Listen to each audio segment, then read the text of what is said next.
natin kayo ng jokes mula kay Maria Cristina Orante ng Pampanga! Hi! Okay, class? Time is up for your drawing project. Okay.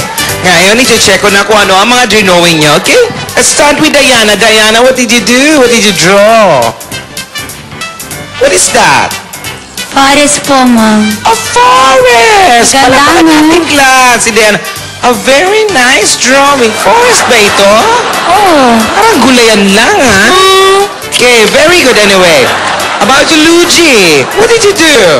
Teacher, nag-drawing po ako ng planet. Planets! Oh, very good! Excellent! Palakpakan natin, class. Si Luigi. Very good. Very good. Okay, Anjo? Ma'am. Dana? Dana po, ma'am. Okay, pakita mo. Ano drawing mo? Pakita mo yung drawing mo. Ma'am, nag-drawing ako ng baka, tsaka ng mga damo. Wow! Palapakan natin si Anjo. Napaka-probinsya ng kanyang drawing. Patingin ang drawing. Ay, wag na, ma'am. Nahihiya ako eh. Halos lahat nag-submit na ng kanilang mga drawing. Ikaw na lang, hindi.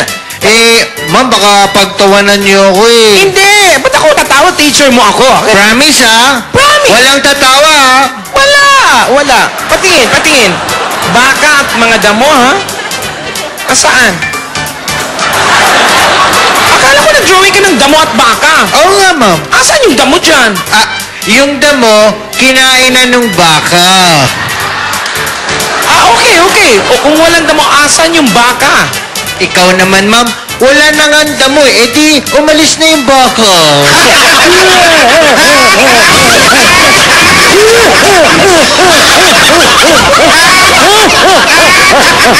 Magaling na bata! Parang mga mumula